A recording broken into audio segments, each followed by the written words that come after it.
सभी साइंटिस्ट, अन्य महानुभाव, देवी और सज्जनों, आज भारत ने रिसर्च की दुनिया में बहुत ही ऐतिहासिक कदम उठाया है। 5 साल पहले जीनोम इंडिया प्रोजेक्ट को स्वीकृत किया गया था। इस बीच कोविड की चुनौतियों के बावजूद हमारे वैज्ञानिकों ने बहुत मेहनत से इस प्रोजेक्ट को पूरा किया है।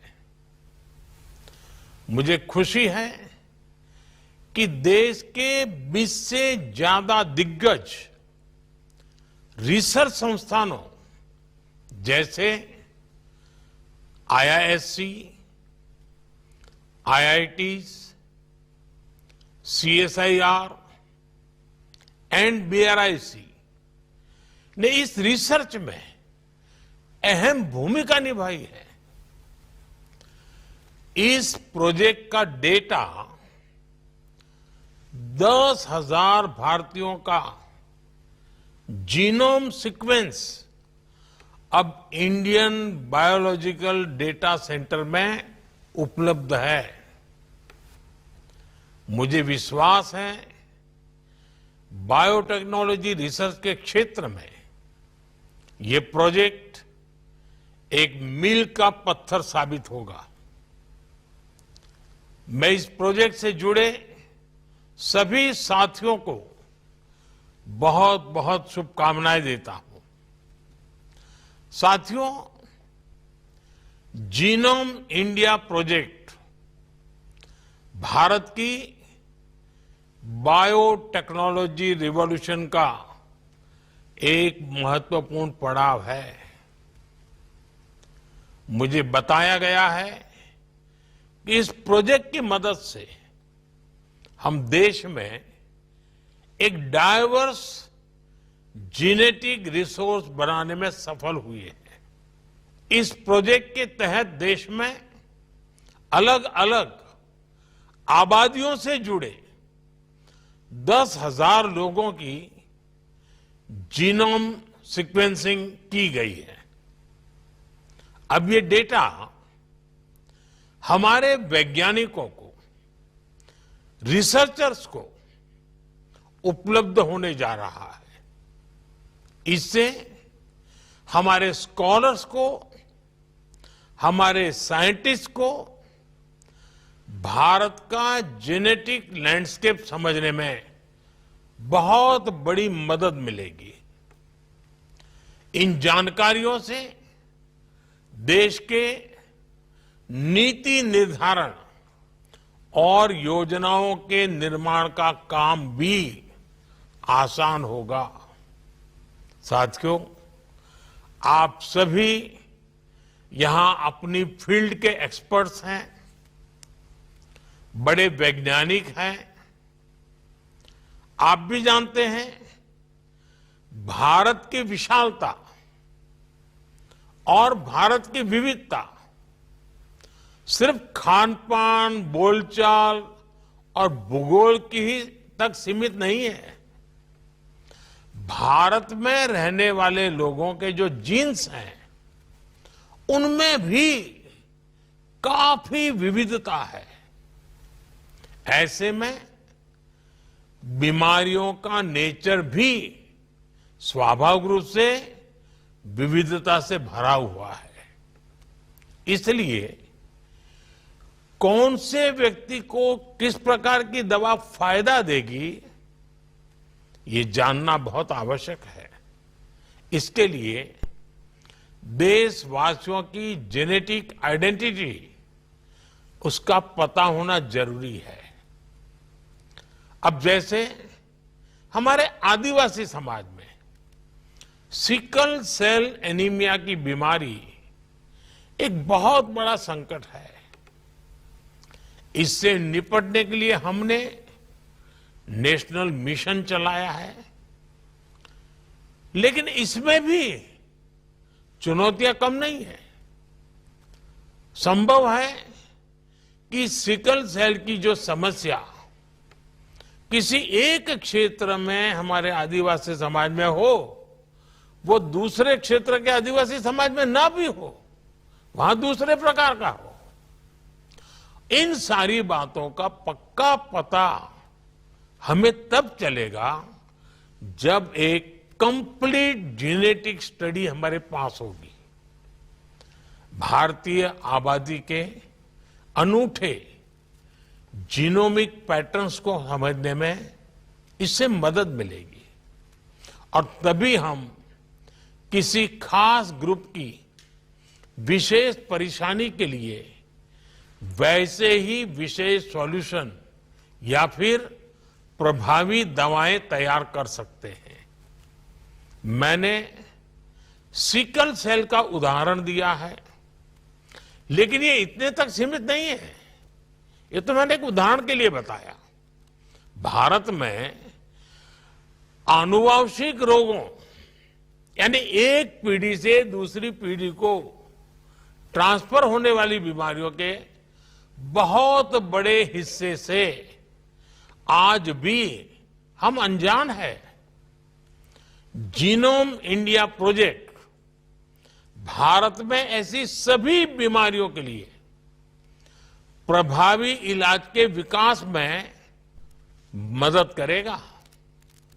साथियों, 21वीं सदी में बायोटेक्नोलॉजी और बायोमास का कॉम्बिनेशन बायो इकोनॉमी के रूप में विकसित भारत की बुनियाद का अहम हिस्सा है।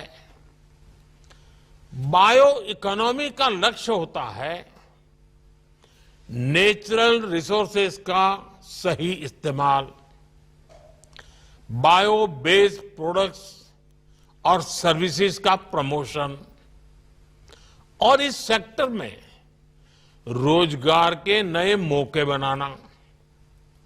बायो इकोनॉमी सस्टेनेबल डेवलपमेंट को गति देती है, इनोवेशन को अवसर देती है।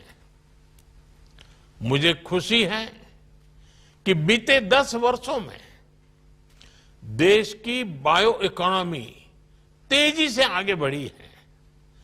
साल 2014 में जो बायो इकोनॉमी $10 बिलियन की थी, वो आज $150 बिलियन से ज्यादा की हो गई है। भारत अपनी बायो इकोनॉमी को नई बुलंदी देने में भी जुटा है। कुछ समय पहले ही भारत ने बायो E3 पॉलिसी की शुरुआत की है।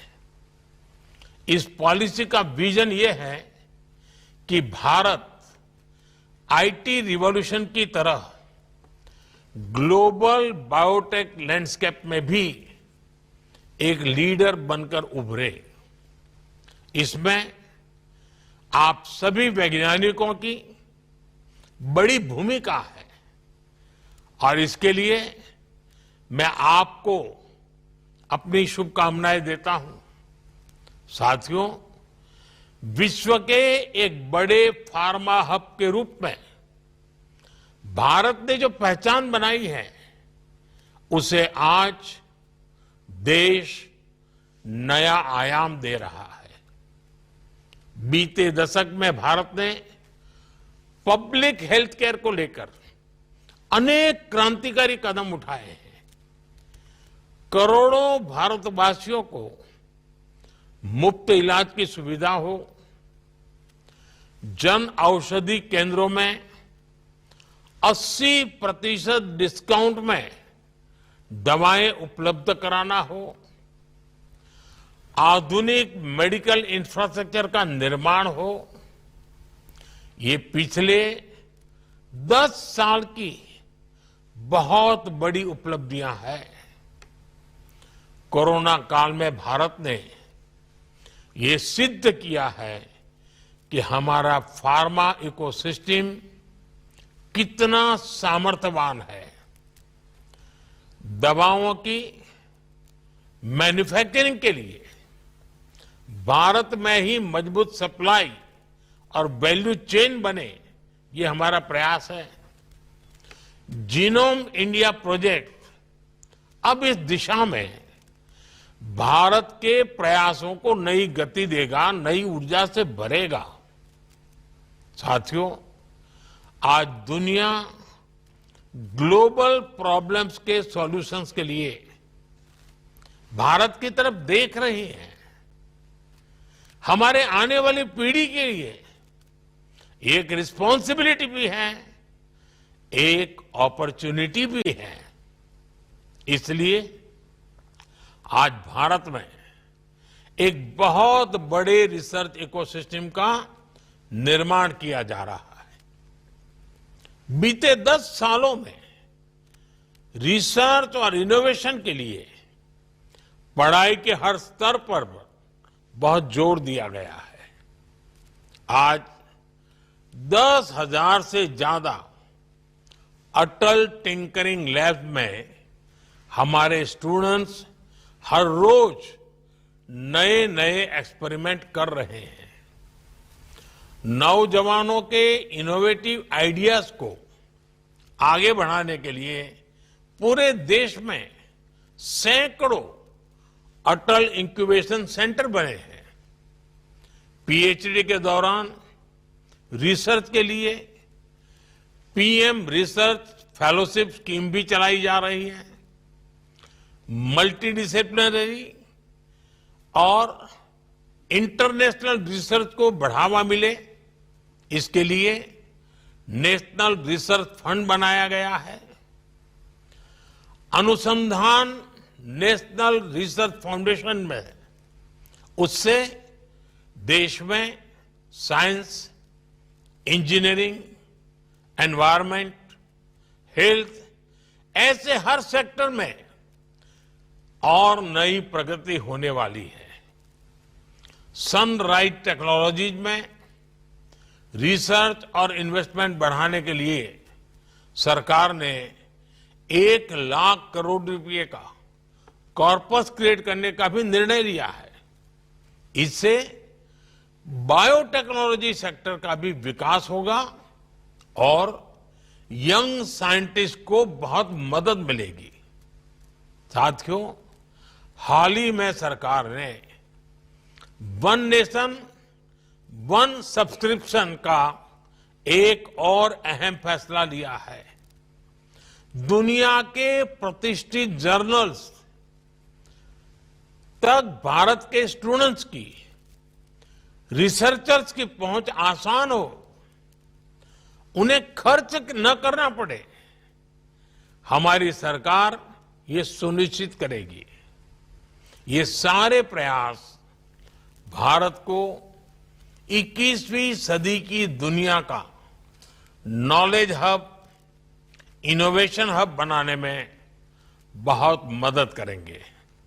साथियों, जिस तरह हमारे प्रो पीपल गवर्नेंस ने, हमारे डिजिटल पब्लिक इंफ्रास्ट्रक्चर ने दुनिया को एक नया मॉडल दिया है, मुझे विश्वास है उसी तरह जीनोम इंडिया प्रोजेक्ट भी जीने